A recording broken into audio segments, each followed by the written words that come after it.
En ce jour béni, après une merveilleuse Pâque, le Seigneur veut parler au cœur de son peuple. C'est pour cela qu'il nous a dit dans Ésaïe 57, au chapitre 14, nous voyons vraiment qui tient le plus au cœur de Dieu. Parce que Dieu a une mission. De la même manière que son peuple était en esclavage en Égypte, et par la main puissante de son esprit qui reposait sur Moïse, comment il a utilisé Moïse pour amener son peuple dans la terre promise, à sortir de l'Égypte. Mais Dieu n'a pas changé. Et nous voyons ce monde dont nous sommes ici-bas présents représente l'Égypte, avec toutes les souffrances qu'il contient, les traumatismes, les éclatements sociaux, les divisions, les rejets, les divorces, avec tout cet arsenal que l'ennemi travaille. Nous entendons parler d'inceste, de pédophilie, zoophilie, d'envoûtement, de sorcellerie, de guerre, de corruption.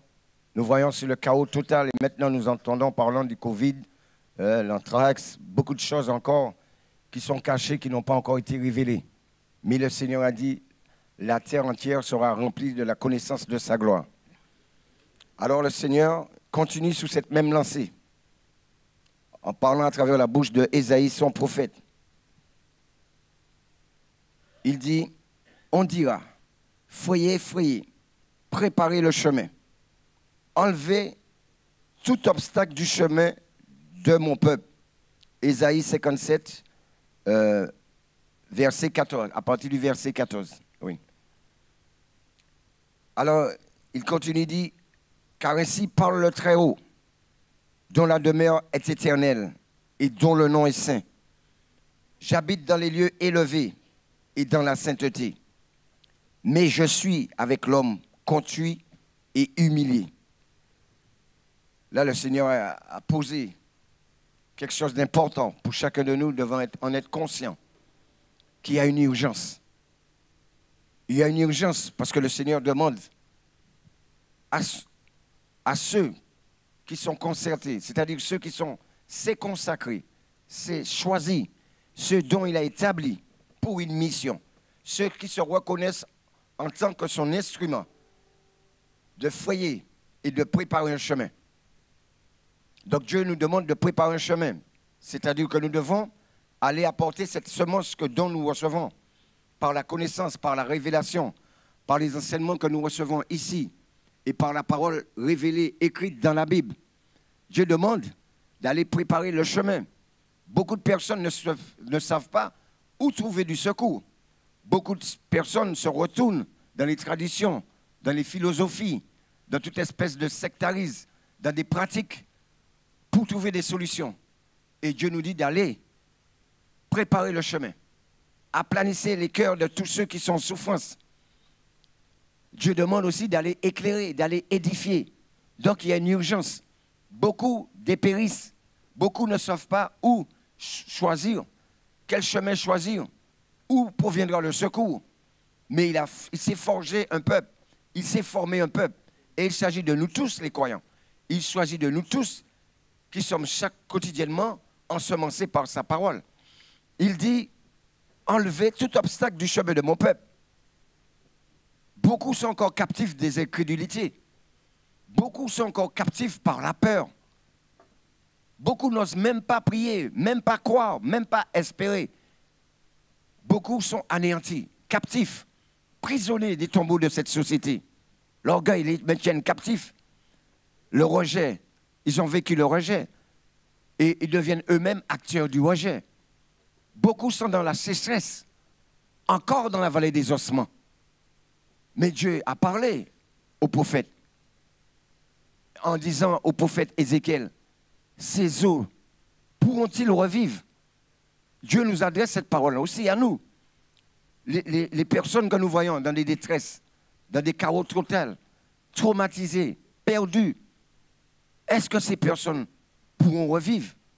Nous voyons des personnes, ça fait de nombreuses années. Beaucoup sont captifs de l'addiction. Beaucoup sont captifs, ça nous crie en créole, gopel. Mais oui, mais c'est des fractures, c'est des traumatismes. des personnes, des couples ont été brisés. Ça fait depuis 1975 et la personne est en train d'être encore captive de cette blessure. Et nous sommes en 2021. Beaucoup n'arrivent pas à sortir de certains liens, de certaines jougs, de certaines packs traumatisants qui ont été faits sous leur vie. La sorcellerie-rage. Mais le Seigneur demande à son peuple d'aller enlever ces obstacles. Beaucoup sont encore aveugles, inconscients, ne connaissent pas qu'ils ont droit à la justice de Dieu, qu'ils ont droit au secours de l'Esprit de Dieu, qu'ils ont droit, eux aussi, aux miracles, aux signes et aux prodiges qui existent dans notre époque et que c'est encore disponible par la grâce. Et nous le savons. Mais qu'en est-il de notre positionnement vis-à-vis de toutes ces personnes qui dépérissent? Qu'en est-il de notre positionnement? Parce que si souvent nous aimons rester dans notre confort et ne pas aller à la tâche que Dieu attend. Là, Dieu parle à son peuple. Il dit, j'habite dans les lieux élevés, dans la sainteté, mais je suis avec l'homme contrit et humilié. Beaucoup de personnes sont humiliées. Beaucoup n'osent même pas raconter leur situation. Et nous pouvons prendre exemple. Hé, comment vas-tu? Ça va. Et tu vois l'état de la personne, l'état de ses enfants, l'état de sa femme, de son mari, l'état de son foyer. Nous voyons qu'il y a eu des préjudices. Nous voyons que l'ennemi a travaillé. Il y a eu un pillage. Et il y a des pillages qui durent de génération en génération. Un exemple. 2 grands-parents ont eu un conflit pour une histoire de terrain. Dans cette même famille, d'autres petites générations sont nées. Et les parents transmettent, même à la 3e génération, ne parle pas à cette famille-là. Parce que ton grand-oncle, leur grand-oncle avait volé le bœuf de tonton. Alors que les enfants n'ont rien à voir avec cela. Donc nous les transmettons des héritages de malédiction.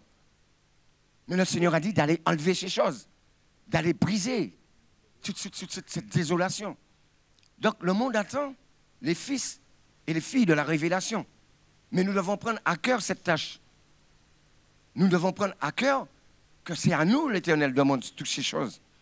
Il dit qu'il est lui-même avec l'homme au cœur contrit et humilié. Combien de personnes ont été rejetées dans notre famille? Nous voyons les divisions, les animosités. Mais Dieu n'a pas laissé son peuple orphelin. C'est pourquoi il a dit dans sa parole, dans Jean 14, « Je vous enverrai le Saint-Esprit, l'Esprit de vérité que le monde ne connaît point. » Donc Dieu veut nous donner une aide pour aller accomplir toutes ces choses qu'il attend de nous. Parce que Dieu poursuit un objectif. Dieu a un plan, mais il a un but. Mais pour cela, il veut une portée. Souvenez-vous-en, nous étions appelés les gentils. Donc on n'était pas son peuple choisi. Nous n'étions pas des juifs. Mais Dieu a décidé de répandre sa grâce chez nous. Et cela a commencé depuis Corneille, qui était un non-juif. L'Esprit est descendu dans la maison de Corneille. Donc Pierre même a été étonné. Mais comment se fait-il que même à eux, l'Esprit a été répandu? Et Dieu a donné cette parole de promesse. Cela s'est accompli de nos jours. Si nous sommes tous ici, c'est parce que nous avons aussi le Saint-Esprit du Dieu vivant. Donc, quand dans Joël 28, il avait dit, « Je répandrai mon esprit sur toute chair. Vos filles et vos fils prophétiseront, auront des songes et des visions. » Combien parmi nous, aujourd'hui, nous recevons des visions? Nous recevons des songes. Combien parmi nous parlent en langue? Donc, nous voyons tout ce que Dieu a dit depuis longtemps d'avance, depuis l'époque d'Ésaïe, de Moïse.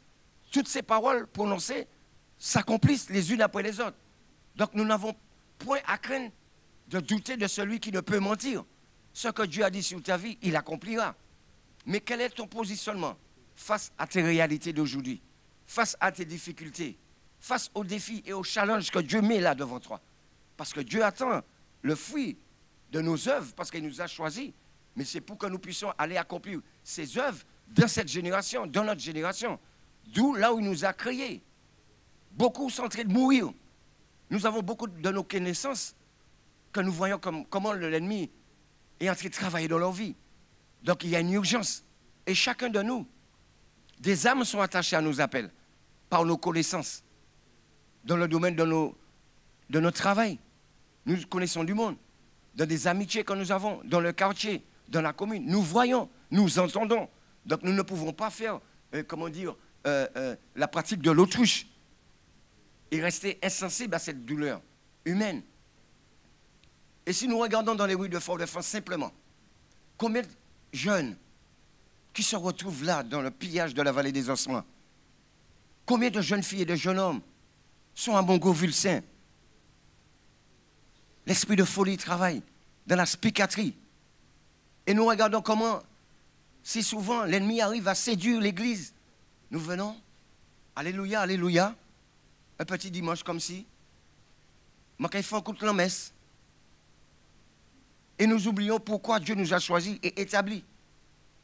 Et des moments, l'ennemi nous distrait. Aller chercher à faire des cacophonies, des choses qui ne permettent même pas au royaume de se déployer, de s'établir. Alors que Dieu nous a amenés ici pour aller semer, pour moissonner et pour engranger. Donc nous devons sortir de la séduction parce qu'il y a de l'urgence. Le monde dépérit. Et la jeunesse nous prend de repère. Nous voyons que ce sont des jeunes qui font des jeunes enfants et que eux-mêmes n'ont pas encore la connaissance ni l'éducation formée pour pouvoir faire face à certaines réalités. Je me souviens, quand j'étais vigile au lycée Bellevue, des jeunes achetaient des bombes de bière en canette et ils mettaient de l'huile frein de moteur de voiture là-dedans et ils buvaient ça à la paille. Des jeunes filles et des jeunes hommes. Imaginez-vous, ce dont je vous parle, c'était 2016. Nous sommes en 2021. Donc, regardez ce qui s'est déjà peut-être manifesté, qui est encore pire. De la même manière que Dieu dit, c'est de gloire en gloire, mais le diable aussi, c'est de destruction en destruction. Donc, la foi active imaginaire que Dieu donne à l'être humain pour pouvoir marcher selon la ressemblance de Dieu, selon l'image de Dieu. L'ennemi travaille pour amener des dévalues. L'ennemi travaille pour amener des dysfonctionnements, des dérèglements, pour briser cette image de gloire qu'il veut que nous marchions. La sainteté, c'est une bonne chose. La consécration, c'est une bonne chose. Mais pratiquer la justice de Dieu, qui lui tient tant à cœur, c'est d'aller sauver des âmes. C'est aller édifier, c'est aller encourager. Ne nous trompons pas d'ennemis. Et l'ennemi est fort pour cela, de nous faire nous fixer. Voilà, j'ai ce petit bobo-là. Oui, ça fait longtemps. On m'a fait ça dans la famille. On me rejette dans ma famille. On me rejette dans l'église. On ne veut pas travailler avec moi. On ne veut pas me fréquenter. On a dit ça sous moi. On pense ça de moi. Vous voyez que Jésus s'est laissé arrêter par toutes ces choses? Mais il ne faisait fi de ces choses. Mais il savait quel est le but de son objectif.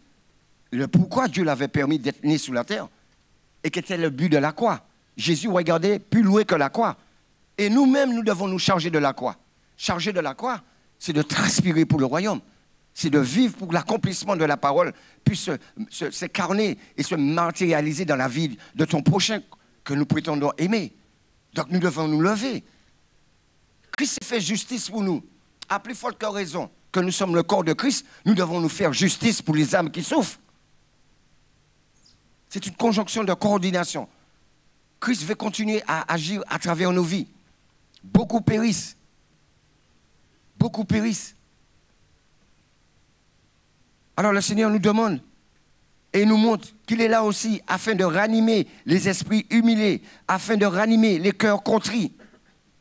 Et il dit, je ne veux pas contester à toujours, ni garder une éternelle colère quand devant moi tombent en défaillance les esprits, les âmes que j'ai faites.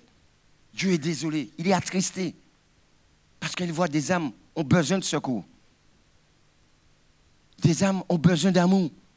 Il voit que des âmes ont besoin, oui, d'être relevées, d'être visitées, d'être consolées, oui, d'être éclairées. Et cette tâche nous revient à nous, à l'Église, à chacun de nous. Et chacun de nous, nous avons reçu une vocation, un appel, des dons. Je vous ai donné le pouvoir. Donc nous n'aurons pas d'excuses devant le Seigneur de ne pas avoir osé parler. Et Dieu, chaque fois que nous nous déplaçons, chercher quelque chose qui est très important, Dieu fixe des rendez-vous divins. Tu vas peut-être à la boutique, c'est un rendez-vous divin, il y a quelque chose qui doit se passer. Tu vas à la pâtisserie, tu ne sais pas, Dieu a préparé le cœur de quelqu'un là. Tu vas à la mer, tu ne sais pas. Je me souviens d'un monsieur que Dieu l'envoyait chaque jour prêcher la parole. Mais il allait prêcher la parole, Dieu lui disait là, sous ce pont-là. Ben, il va prêcher sous le pont. Mais il n'y a aucun public, il n'y a personne. Mais je dis, mais c'est pas possible. Mais Seigneur, ça fait un mois, je suis là, je vois personne venir. Mais l'Esprit le pousse à aller prêcher sur le pont. Et il prêche sur le pont, il prêche sur le pont. Et un beau jour, il est dans son église. Et on demande quelqu'un s'il n'y a pas un témoignage pour donner. Il y a un monsieur au fond de la salle qui lève sa main et il vient. Et il raconte. Ça faisait plus de 30 ans qu'il dormait sur le pont. Et un jour, ce monsieur est venu prêcher sur le pont. Et son cœur a été touché. Et il s'est donné à Christ, sa vie a été changée. Ça simplement. Vous ne savez même pas de quelle manière que Dieu peut vous utiliser, à quel moment qu'il a déjà disposé le cœur de quelqu'un qui est contrit, qui est humilié, qui est brisé, qu'il veut ranimer. Parce qu'il nous a donné des paroles de gloire, des paroles pour apporter la vie, pour libérer la vie. Et je bénis l'Éternel. Mes cousines ne sont pas là. Eh bien, hier, j'étais quelque part avec Sylvia, ma femme, et Myriam. Ce qu'on peut appeler chez les gens de mauvaise vie. Alors là, c'est bien manger. Et puis, roum. Et puis, cancan après. Les gens avaient une telle soif de l'évangile. Et pendant que nous sommes là en train de rendre ministère, je suis en train de prier. Il y a un monsieur, un clou avait percé ses pieds. Il ne pouvait pas mettre ses pieds par terre. Il vient à la fin du ministère et il va voir le maître de la maison qui nous a permis d'évangéliser là. Alors c'est 4 poteaux, feuilletol, paille coco, et puis sans la boue à nouiller, qu'à évangéliser. Le monsieur a dit, pendant qu'on est en train de prier, il a senti une chaleur pénétrer son pied. Il a senti qu'il fallait qu'il retire les chaussures. Il a retiré les chaussures. Et puis il fait à ses pieds. Plus de douleur, rien du tout. Il a commencé à marcher, il a été dehors, il a levé sa main vers le ciel et puis là, il ne comprend pas ce qui lui arrive. Il est retourné à l'intérieur et puis il raconte tout ce qui s'est passé. Il y a des signes, des prodiges, des miracles qui accompagneront ceux qui ont cru en mon nom. Et c'est vous, ne doutez point, vous l'avez reçu. Dieu, une fois que vous avez fait alliance avec le Seigneur, il vous accompagnera dans toutes vos démarches. Il est vivant. Et Dieu, à travers ta vie, veut que tu deviennes la parole vivante toi-même. Puisque c'est lui qui vit en toi. Laisse-le te conduire. Il n'a pas dit, voici les miracles qui accompagneront les pasteurs, les évangélistes, les prophètes, les docteurs. C'est pas ça qu'il a dit. Voici les signes qui accompagneront ceux qui ont cru en mon nom. Là, il va moi aujourd'hui à bout des autres.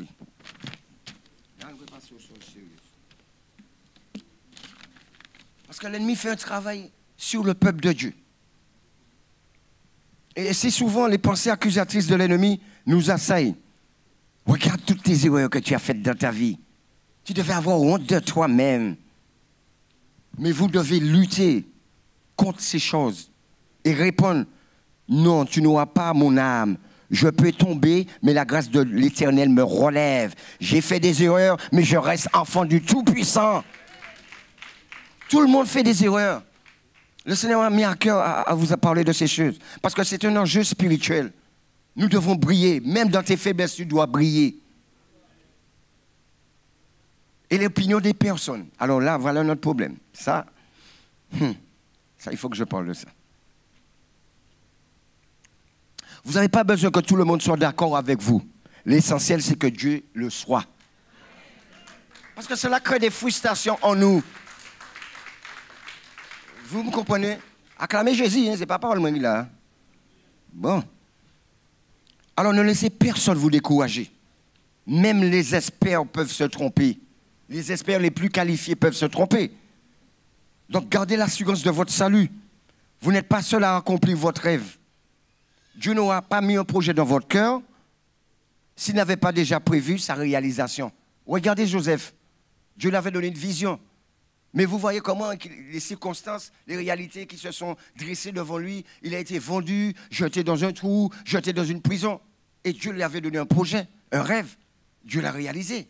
Ça sera pareil pour toi aussi. Qu'importe le nombre d'années que tu es en train de lutter, ne cesse de croire et de confesser que le rêve que Dieu a mis dans ta vie s'accomplira. Parce qu'elle est le Dieu de l'accomplissement.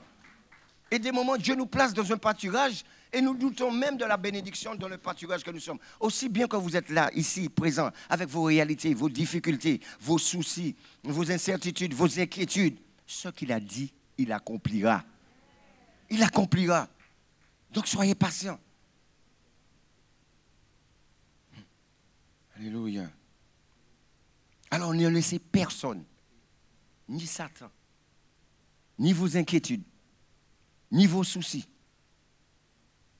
ni vos imperfections, ni vos infirmités, déterminer votre destinée. Alléluia. Personne ne sait ce qu'il y a véritablement en dedans de vous. Qui savait que David, le petit berger, il a senti l'odeur près de ici, il sentait l'odeur de moutons, des brebis, des bœufs. Quand les nobles peut-être passaient à côté de lui quand il était petit. Vous savez, il y a des personnes qui sont comme ça. Hein? Ils te regardent d'une manière. Est-ce que vraiment Dieu... Il y a des personnes qui vont vous regarder comme insignifiants. Mais ils ne savent pas quelle est la portée de la gloire que Dieu a déjà mis en toi pour être la lumière du monde. Alors ne laissez pas les regards des gens. Ce qu'on pense de toi, ce qu'on dit de toi, déterminer le potentiel qui est en dedans de toi. Ce n'est pas parce que personne ne croit en vous que vous devez arrêter vos rêves. Vous savez, le monde ne peut pas ressentir les rêves que Dieu a mis en vous. Et il ne peut pas voir les capacités que Dieu vous a données non plus. C'est pour cela qu'il doutera si souvent de vous. Beaucoup de personnes vont douter de vous. Parce qu'ils ne peuvent pas voir ce que Dieu a placé en vous. Ils ne peuvent pas penser les rêves que Dieu a mis en dedans de vous. David avait un rêve. Son père, regardez le rêve de David, ça paraît insignifiant. Son père lui a dit, va donner tes frères à manger là-bas. Quand il arrive, il entend un bouah. Goliath est en train de paralyser le peuple, de ridiculiser le peuple. David s'est intéressé. Qu'est-ce qui se passe là? Mais quel est cet incirconcis-là qui méprise le peuple du Dieu vivant, le Dieu de l'Éternel? Voilà ce genre de foi que nous devons avoir. Mais quels sont ces esprits-là qui mettent la jeunesse comme ça là? Mais quels sont ces envoûtements qui veulent faire comprendre au peuple qu'ils sont plus forts que celui que nous détenons en nous? Projetez-vous dans la vie, dans le positionnement de David. À la place du nom de David, mets ton nom, Lord, James. Gassouillant, l'archer. Ben, Évangile Dominique, ou bien Pasteur Nicolas. Il a pris position. Quel est cet incirconcis? Ça veut dire que. En créole, qui m'a foutu ça? Attends, pour qui moun là? Esprit d'envoûtement? Esprit d'ensorcellerie? Vous comprenez? Est-ce que vous comprenez? Donc nous avons un compte à régler là maintenant là. Je ne peux permettre que je détienne la solution et de rester insensible à la douleur humaine. Rester insensible au peuple de Dieu qui souffre. Parce que la majeure partie de ceux qui sont en souffrance, qui sont pillés, ce sont des croyants. Imaginez-vous, là où nous avons été hier, ces personnes nous ont dit, bon, on va mettre un programme que vous venez 2 fois par mois, hein, prêcher pour nous, mettre des temps de prière. J'étais assoiffé. Ne regardez pas à l'apparence de ces personnes. Jésus n'a pas regardé à l'apparence de lépreux. Il n'a pas regardé le fait que Corneille, c'est un juif. Il ne faisait distinction de personne. Mais il y avait une justice qui devait prévaloir. C'est l'amour du prochain. C'était l'amour du prochain. Et vous devez tous savoir aussi, même envers vous, on peut vous prendre pour un illuminé. On peut vous prendre pour ce qu'ils veulent. Mais vous savez, même ces personnes qui aujourd'hui peuvent vous dire « Ah ouais, tu es mon frère, ah ouais, tu es ma soeur ». L'opinion de la personne envers vous peut être changeante demain. Hein? Vous vous souvenez, Jésus est venu à Jérusalem. Il était assis sur un âne pour accomplir la volonté. Et il faisait des bienfaits, il guérissait les malades. Tout le monde était là. Jésus, oui, Amen, Alléluia, Saint, Saint, Hosanna, Hosanna. C'était les mêmes qui criaient, crucifiez-le. Alors ne vous appuyez pas sur les opinions des autres pour aller chercher le rêve et l'accomplir, la vision du Seigneur. Votre valeur ne vient pas de l'opinion des autres. Elle vient de ce que l'Esprit de Dieu vous a scellé parce que vous êtes son enfant. Faites et accomplissez les œuvres pour lesquelles vous avez été choisi, établi et envoyé. Faites l'œuvre du Seigneur. C'est ça qui veut dire procurer la joie du Seigneur, afin que sa joie devienne votre force à vous. Tu lèves un pas, tu fais un pas, Dieu fait deux pas. Oui, tu fais un pas vers les âmes, le vent de l'esprit va te souffler à faire enjamber. Parce qu'il a dit racheter le temps. Mais il faut racheter le temps. Alors, des moments, nous restons enfermés parce que le diable te dit, ouais, regarde comme ça tu es. Dieu a commencé un processus de transformation. Dieu a commencé un processus avec son arsenal, avec la puissance de son esprit, et l'esprit de la révélation, l'esprit de la connaissance, l'esprit de la sagesse, l'esprit de force, l'esprit de puissance. Tout ça est en vous et travaille pour vous émonder, élaguer, mais vous rendre capable de rendre ministère. Il a fait de vous des ministres de l'évangile. Vous savez que les présidents, les ministres, là, ils ont besoin de conseillers. Mais des conseillers que Dieu va révéler les choses cachées. Daniel était ça. Joseph était ça. Donc, n'ayez pas de sous-estime de ce que vous représentez aujourd'hui. Dieu a dit qu'il choisit les choses viles, les choses faibles, les choses qu'on méprise. Mais il s'agit de toi.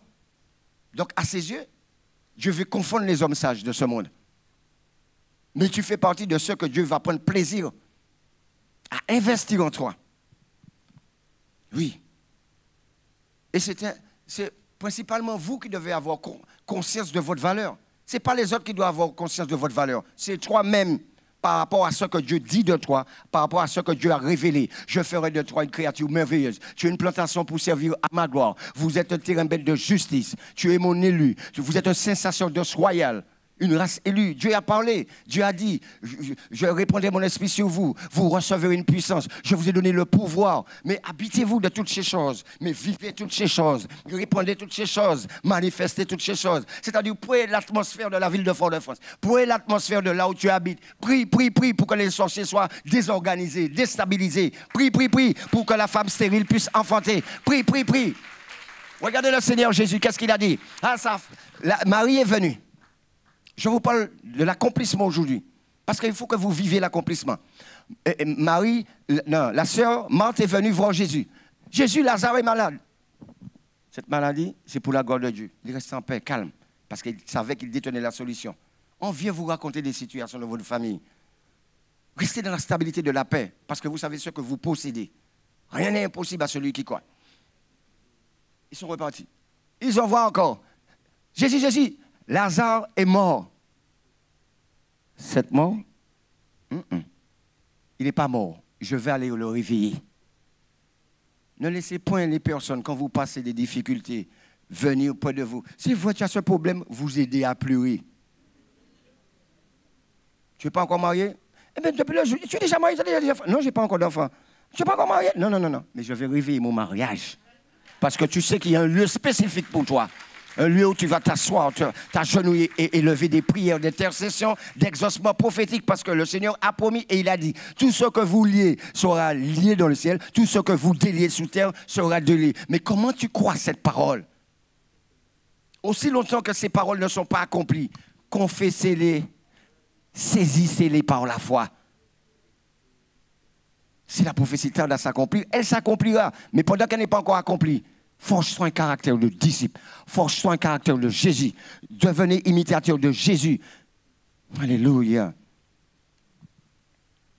Et si vous avez perdu la communion avec le Saint-Esprit, parce que ça arrive si souvent aux enfants de Dieu de tomber, de chuter, de perdre courage, de perdre foi. Ce sont des humains.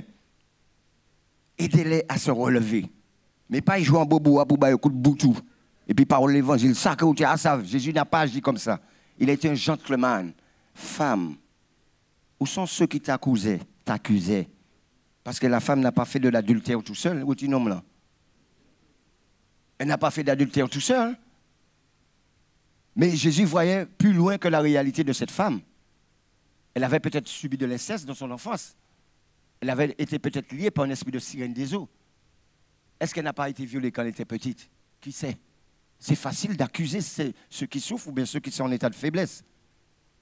Mais le Seigneur a agi comme un gentleman. Il a vu que cette femme, son âme devait être sauvée. Femme, va et ne pêche point. Nous devons avoir l'amour pour les âmes et n'être point dans le jugement. Et nous sommes porteurs de la grandeur de Dieu. L'Église doit faire corps. Ce n'est pas chacun fait son petite œuvre à part, ensemble. Normalement, on a un petit bloc. Samuel a créé un petit groupe sur WhatsApp. Tous ceux qui veulent aller avec nous en évangélisation, vous savez, c'est une armée qui va en guerre.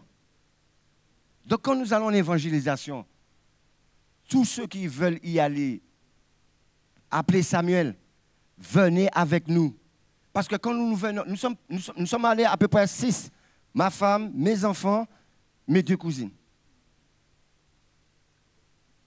Si vous savez qu'ils nous disent de venir avec Orcus, avec Total Press, avec du monde, ils ont envie de cette connexion. Ils ont envie de se sentir en famille. L'Église doit aller vers eux pour qu'ils ne puissent pas se sentir que c'est des gens à part, des pestiférés. Non, ils veulent voir l'amour que nous venons les porter. Ils veulent voir cette famille royale qui a tant de compassion pour eux et qui prie pour eux. Et il s'agit de nous. Nous devons nous lever comme une armée pour aller vers eux. Les disciples, ils ont été comme une famille. Prêcher la parole avec le Seigneur. Après, le Seigneur les a amenés 2 par 2. Ils ont été construits. Et ensuite, eux-mêmes ont été comme une famille. Faire des disciples. Et après, des disciples. Vous voyez, c'est une perpétuel recommencement. Mais le royaume doit être entier. On doit faire corps. J'ai besoin de pasteur Nicolas. Il ne peut pas faire sans moi. Je ne peux pas faire sans évangéliste Dominique. Je ne pourrai pas faire sans pasteur René. Je ne pourrai pas faire sans pasteur Mathieu. On ne peut pas faire sans l'un sans l'autre. Nous sommes tous des apôtres. Et chacun a une compétence, chacun a une qualité, chacun a reçu une mission, chacun a reçu une autorité, chacun a reçu un pouvoir, chacun a reçu un don, chacun a reçu quelque chose. Soyez conscients. Soyez conscients. Ne vous méprisez pas les uns les autres. Vous avez tous de la valeur. Vous êtes la grandeur de la valeur de ceux qui représentent celui qui a été à la croix pour vos vies. Celui qui a été à la croix pour vos vies. Alors ne doutez point de ce que Dieu a prévu pour vous. Proclamez la vie tout alentour de vous. Proclamez la vie. Et détachez-vous de ce que pensent les autres. C'est l'amour de Dieu qui vous donne de la valeur. C'est cet amour qui a été répandu de votre cœur. Donc allez répandre cet amour afin que les âmes soient vivifiées. Pourquoi? Parce qu'il ne sert de rien d'être rempli de la connaissance et de rester inactif. Je connais ce verset, je connais ça, je connais ça, je connais ça. Mais que fais-tu avec ce que tu connais? On devient tellement obèse. On mange, oui. Pourquoi tu ne vas pas partager? Tu as reçu gratuitement, donne gratuitement. Le Seigneur attend de nous la valeur de ceux qui... Vous savez, si vous obéissez à l'opinion générale, vous passerez votre temps à vous remettre en question. Vous savez ça? L'ennemi même peut te faire douter de toi. Ces petits problèmes à la maison peut te faire douter de toi. Je peux vous le dire, hein? Confirmé. Hein? J'avais prêché, mon appareil tombe en panne, ma voiture tombe en panne, un problème l'argent pas là, et là, l'impôt pas là, et ceci, c'est là, pas là. Et je suis là dans la rue, Jésus-Christ sauve, oui, reprends-toi, et Jésus. C'est pas possible. Jésus m'a oublié, c'est pas. Ah non, toi tu par là, celui-là a son diplôme, celui-là a ceci, celui-là a ceci, et toi, rien ne bouge. Est-ce pour cela, autant tu vas laisser l'ennemi voler ta joie, de servir le Seigneur? Est-ce pour cela, parce que tu es malade, tu vas laisser cela voler la joie de servir le Seigneur? Est-ce que c'est parce qu'aujourd'hui, il n'y a rien dans le frigo, c'est pain et puis beurre, tu vas laisser cela t'empêcher d'aller prêcher la parole? Et que l'ennemi est de te regarder comme ça. Et il se moque. Mais lui, il continue à travailler. Eh bien non. Ne lui donnez pas ce plaisir. Qu'importe les réalités, qu'importe les épreuves que Dieu va permettre dans ta vie, qu'importe les réalités les plus difficiles, lève-toi comme un vaillant héros et va travailler pour l'Éternel. Va travailler. David savait très bien que son frère avait l'habitude de lui dire des trucs. Je connais ta malice, ceci, cela. Il a dit, qu'est-ce que je t'ai fait? Il a vu que son frère lui dit, mais ça ne l'intéressait pas. C'était l'œuvre du Seigneur. Allez délivrer les brebis du Seigneur. Toi aussi, ne laisse rien t'arrêter. Dieu veut que nous allons consoler son peuple. Dieu veut que nous allons frayer un chemin pour son peuple. Beaucoup cherchent des solutions dans des domaines qui n'apportent ni profit ni délivrance pour leur vie. Mais nous savons que la guérison a un nom, son nom c'est Jésus. Nous savons, oui, que la miséricorde a un nom, son nom c'est Jésus. Nous savons que la puissance a un nom. La toute puissance, son nom c'est Jésus. Un enfant nous a été donné et sous son épaule reposera l'admirable prince conseiller, Père éternel, Dieu puissant. Nous le connaissons, prince de paix. Beaucoup ont besoin de la paix. Beaucoup ont perdu de la paix. Beaucoup font des insomnies le soir. Beaucoup sont des instabilités émotionnelles, relationnelles. Mais le prince de la paix est là. Nous le connaissons. Il vit en chacun de nous. Alors, n'aie pas peur. Repose-toi en lui. Que tu aies sa parole comme fondement. Ma nourriture, c'est de faire la volonté de mon Père. Christ nous a donné la clé. Donc, ton pain quotidien, ta raison de vivre, il veut dire, ton leitmotiv, ton centre d'intérêt concret, c'est d'aller accomplir la volonté du Père. Voilà, vous êtes même l'accomplissement de Dieu, du Dieu vivant. Vous êtes même l'accomplissement. Maintenant que tu sais que tu es l'accomplissement de l'œuvre du Seigneur, il t'a racheté à la croix. Mais si nous ne nous levons pas pour le servir comme il se doit, et que nous le servons à service minima, nous sommes encore en train de mépriser les meurtrissures du sang qui a coulé à cause de nos péchés. Un sang comme ça qui a coulé par amour pour chacun de nous, alors que nous étions encore sans péché, et qui nous rachète, il est digne qu'aujourd'hui, que tu bannis la peur de parler de lui, que tu bannis la crainte de le qu'on dira-t-on de moi, mais que tu prennes un positionnement pour qu'il puisse voir vraiment, véritablement que Dieu fait de toi le temple du Saint-Esprit. Tu n'es pas n'importe qui. Alors je t'encourage à te lever dans ta génération et à commencer à semer. Tu ne sais pas à quel moment Dieu va toucher le cœur d'autrui. Oui, pour que cette personne puisse venir dans son royaume. Beaucoup sont encore enchaînés. Beaucoup sont encore dans les tombeaux de cette société. Oui, les maladies font rage. Donc, Dieu vous a donné un rêve. Allez et faites des disciples. Dieu vous a donné un rêve. Je suis venu afin que mes brebis aient la vie, mais qu'elle ait en abondance. Dieu t'a donné ce rêve-là. Il faut que ces gens-là connaissent l'abondance. Il faut qu'ils vivent dans l'abondance. Parce que Dieu veut aussi qu'ils prospèrent à tout égard. Qu'ils réussissent dans leur domaine sentimental, professionnel, familial. Mais oui, l'ennemi a travaillé dans toutes ces choses. Mais nous connaissons bien comment l'ennemi nous a manipulés si souvent. Au bout de là, tu regardes quelqu'un passer, tu es avec deux copains, deux copines. Moi, pas ça, ouais, banzel. Mon dos qui ça, mon enfant, rien. Vous voyez comment c'est tragique. Et même dans l'église. Mais dans l'église, c'est bon, Seigneur Jésus. Il faudra que nous fassions attention. Je peux vous donner des petits détails. J'ai déjà rencontré des personnes qui étaient ici, au CRC, et qui sont parties. Je les rencontre dans les rues. Comment vas-tu? La personne me regarde comme un pestiféré. Ne faites pas ça. Même si votre frère et vos sœurs sont de notre église, donnez de l'amour. C'est votre frère ou votre sœur. C'est un sang royal. Dieu est libre de faire comme il veut. Ce n'est pas tout le monde qui sera peut-être attaché à la vision. Vous comprenez? Un sang a coulé pour eux. Ce sont les enfants du Seigneur. Ne méprisez pas les gens. Vous ne savez pas où Dieu emmène les personnes. Les personnes peuvent venir ici, se baptiser, et puis ils peuvent aller dans une assemblée, dans leur commune. Peut-être ils habitent à Grand-Rivière, Saint-Joseph ou bien Sainte-Anne. Dieu fait comme il veut. Ce sont les brebis du Seigneur. Alors n'utilisez pas les âmes de l'ennemi pour vous retrouver vous-même en situation de handicap. C'est des portes spirituelles que vous ouvrez. Les personnes qu'un tel n'est pas encore marié, arrêtez de regarder les femmes qui ne sont pas encore mariées comme des gens qui, depuis que je regarde là, je ne lis pas marié. Arrêtez. Dieu prépare son oin quelque part. Il fait un travail pour elle quelque part.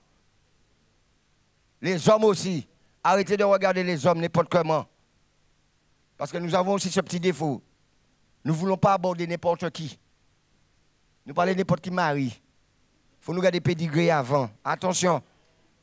Parce qu'il peut avoir un beau pédigré, et puis le cœur, selon Dieu, il ne l'a pas. Quand vous demandez, non mais je vous parle des choses, parce que l'ennemi travaille. Nous avons aussi, d'une certaine manière, Seigneur, donne-moi une femme ou bien un mari. Je veux qu'elle soit comme ça, comme ci, comme ci, comme ça. Même vous le savez. Mais vous ne le demandez jamais, Seigneur, donne-moi un serviteur ou bien une servante de l'Éternel qui te craint. Vous savez, et la vision, une bonne vision des choses. Le monde est en souffrance. Ne venons pas nous-mêmes nous ajouter dans l'œuvre destructive de l'ennemi. Faisons le contraire. Réveillons-nous. Lève-toi, sois éclairé, dit l'Éternel. Donc Dieu nous a donné une richesse qui est sa parole, sa connaissance. Mais Dieu nous a donné aussi le pouvoir de l'accomplissement des choses. Il t'a dit, je vous ai donné le pouvoir de marcher sur toutes les puissances de l'ennemi, sur les scorpions, les serpents. Donc ça veut dire de marcher contre le rejet, de marcher contre les animosités, de marcher contre l'orgueil, de marcher contre les divisions, contre les compétitions, les rivalités, contre l'apparence.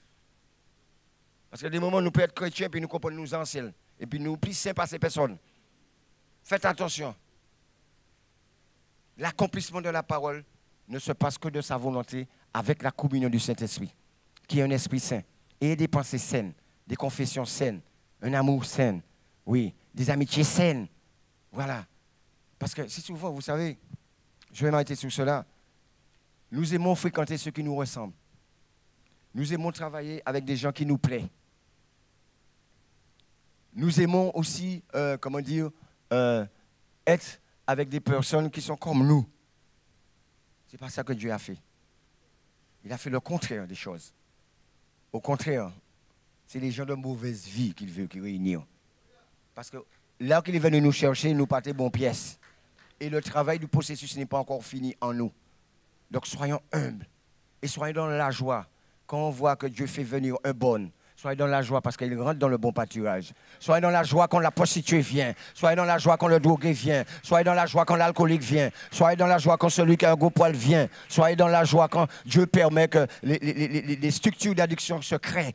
Les orphelinats se créent, les maisons de retraite se créent, les structures pour les femmes bâties se créent. Crions Alléluia pour toutes ces choses. Dieu travaille. C'est Dieu qui a permis que toutes ces choses puissent porter secours. Réalisons dans notre société, ici, là, maintenant même. Oui, quand Dieu a permis qu'il y ait le RSA, c'est Dieu qui a permis que la France ait le RSA. Il y a des pays qui n'ont pas ça. Il y a des pays qui n'ont pas de mutuelle maladie. Il y a des pays qui n'ont pas d'aide. C'est la grâce de Dieu qui travaille là en ce moment. Donc, pendant que vous êtes dans cette grâce, oui, remerciez, faites comme Lazare. Remerciez Dieu pour chaque miette de pain que vous puissiez avoir chez vous. Voilà ce qui a permis à Lazare d'entrer dans le royaume des cieux. Le riche, il vivait dans l'opulence. Ne soyez pas ceux qui sont là, qui a la parole, qui a l'ambiance, qui a le total praise, qui a des événements, et puis nous sommes là dans l'opulence, et nous ne vivons pas sainement pour remettre à Dieu au retour ce qui lui revient de droit. C'est-à-dire, offrez-moi des sacrifices vivants, les âmes. Les âmes. Les âmes. Les âmes. Parce qu'il a dit, je ne garde pas aucune colère quand devant moi tombent les âmes que j'ai faites en défaillance. Ça l'attriste, ça lui fait de la peine. Essayez de prendre la tristesse de Dieu pour vous, votre vie.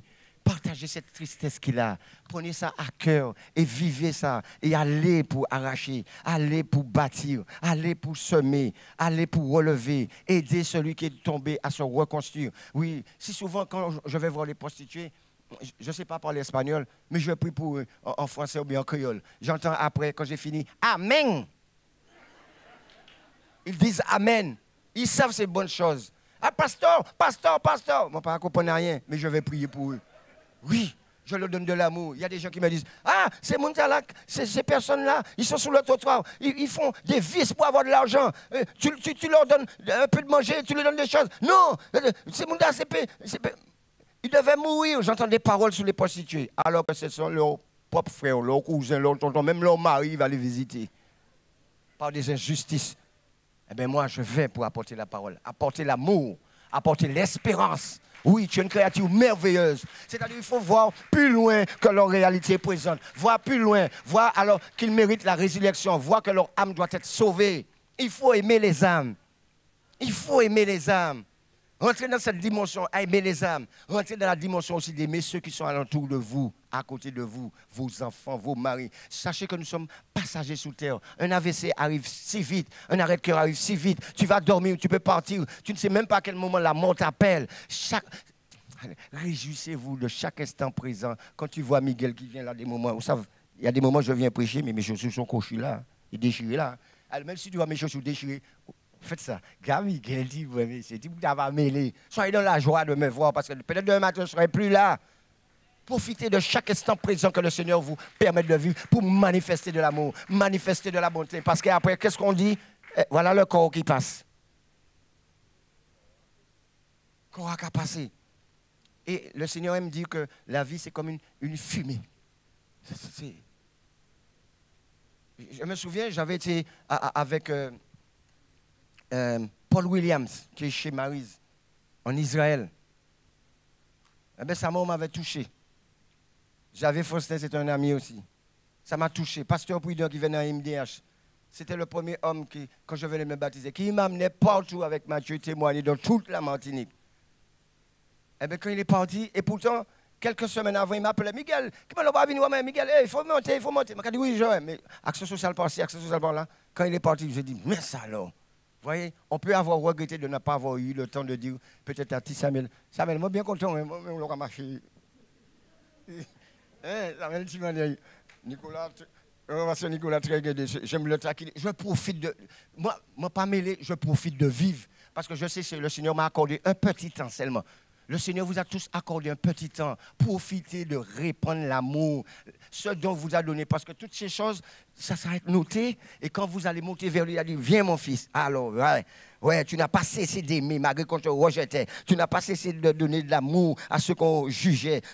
Oui, mais travaillez pour votre récompense éternelle.